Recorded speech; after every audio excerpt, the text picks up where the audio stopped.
the budget link.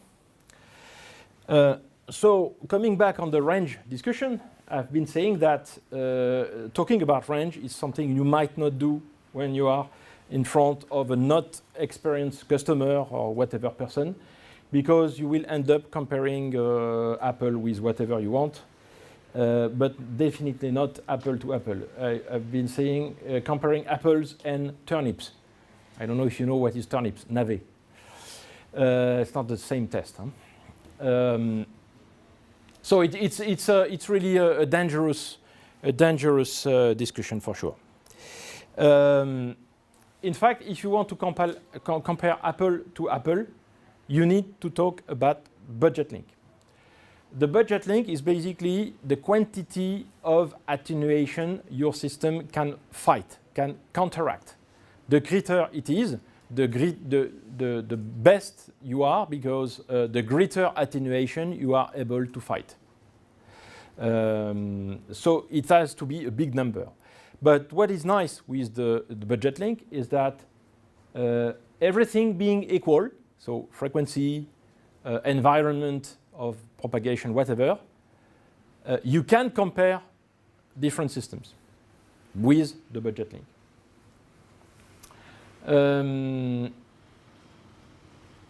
So basically, as I say, beyond this number, if your attenuation is beyond this number, your system is not working. If your attenuation is below this number, your system is working. So the greater it is, once again, the better it is. So we've done that already. So we've been changing the bandwidth. We've seen that by changing the bandwidth, we were increasing somehow the sensitivity. We were able to detect small signals that we were not able to detect with wider receiver, with narrower receiver. We had better sensitivity. So we've seen that, and I'm not going to do it again, we've seen that by playing with, indeed, the power. When I've increased the power, it was going far.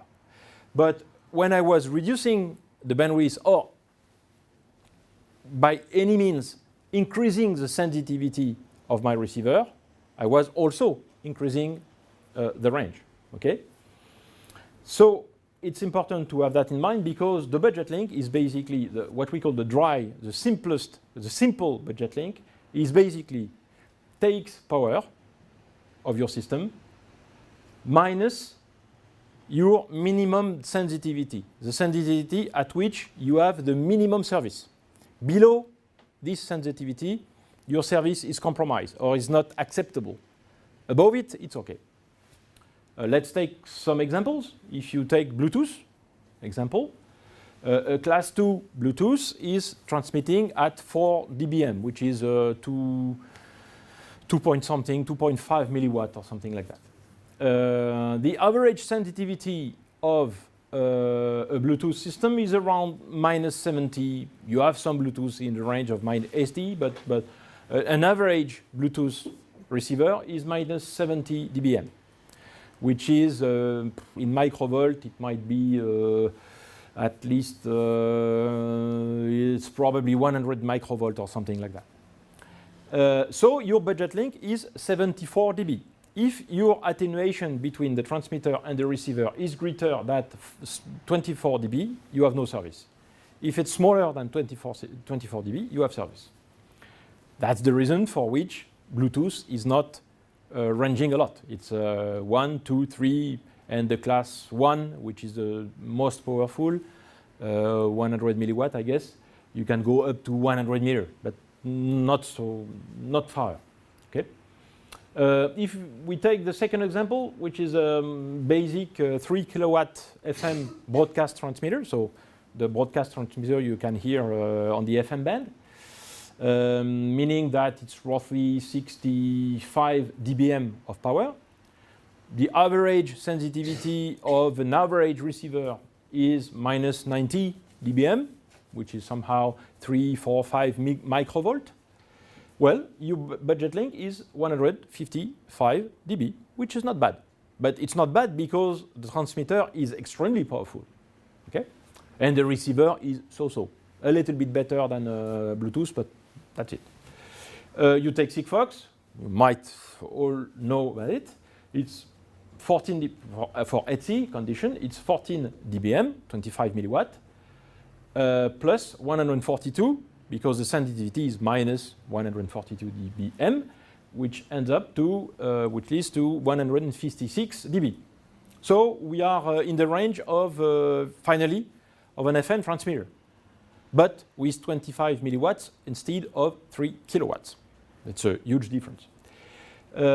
In fact, you might add to the budget link the antenna gain, because depending on how is built the antenna, its efficient surface can be different. Indeed, the surface at 868 megahertz of the Arecibo antenna is much greater than a Sigfox antenna on a Sensit, for sure. There is no question.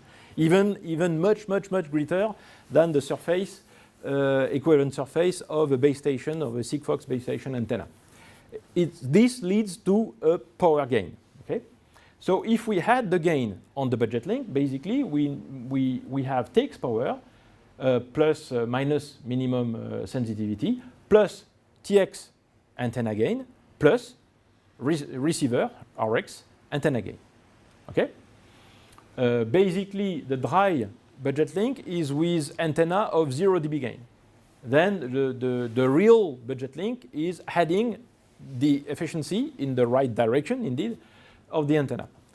Let's take example. So Sigfox, if you take a 5 dB antenna on the base station, supposing 0 dB on the device, which might not always be true, by the way, but a good device might have a 0 dB antenna gain, you end up to 161 dB. Basically, you've been gaining 5 dB, which is the gain of the antenna, which is not negligible. It's not big, but it's not negligible.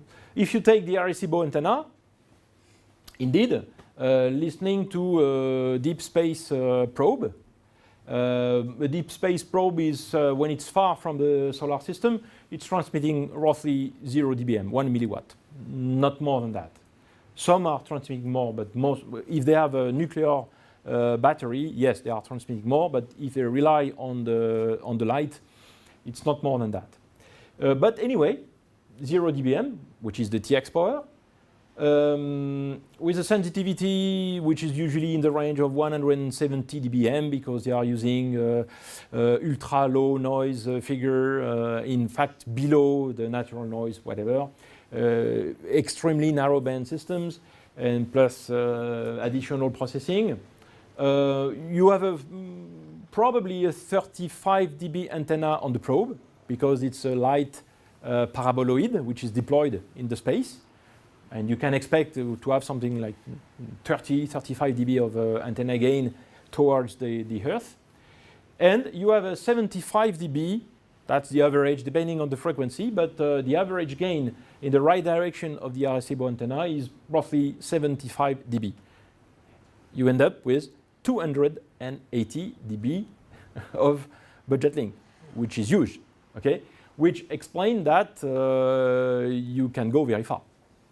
Okay, so in some case, the antenna gain is absolutely fundamental. Once again, the antenna is the most important part of the stuff.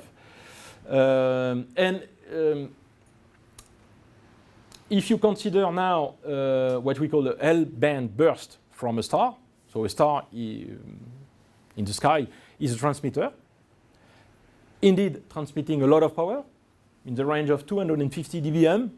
That's an idea. There are some stars transmitting even much greater energy than that. But in average, the sun is transmitting less than that. The sun is a low transmitter in the sky. But there are stars which are much more powerful. So let's take a number, 250 dBm. Don't ask me how many watts it is. It's a lot of watts. You can consider that we are able to detect the signals at minus 150 dBm on the receiver. Well, let's consider 0 dB of gain for the star from an antenna standpoint, but you still have your 75 dB of antenna gain on the Arecibo. You end up with 475 dB of budget link, which can compensate, so, an attenuation of 10 power 47.5, which is 316 and 40 something 0, probably 45 0. It's a huge ratio, which in fact, if you go back to free space attenuation, leads to something like 1 point something millions of light years of potential range. So this kind of star can be, without extra processing, and can be listened by the Arecibo system at 1 million light years. And you see that then still the antenna gain is quite important, but indeed the power which is transmitted by the antenna is also very important. There is no way you could hear even a 200 or 300 watt transmitter at this distance. Forget about it.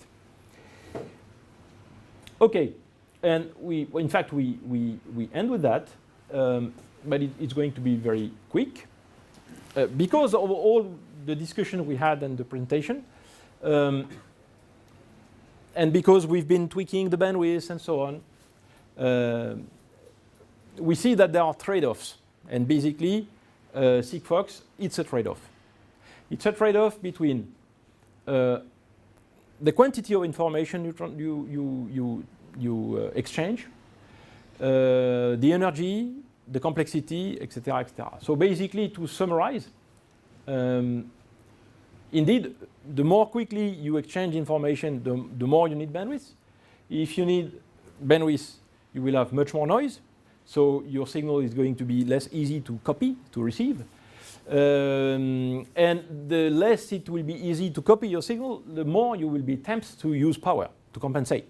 You've seen that in the budget link, if you don't have a good sensitivity, you put power.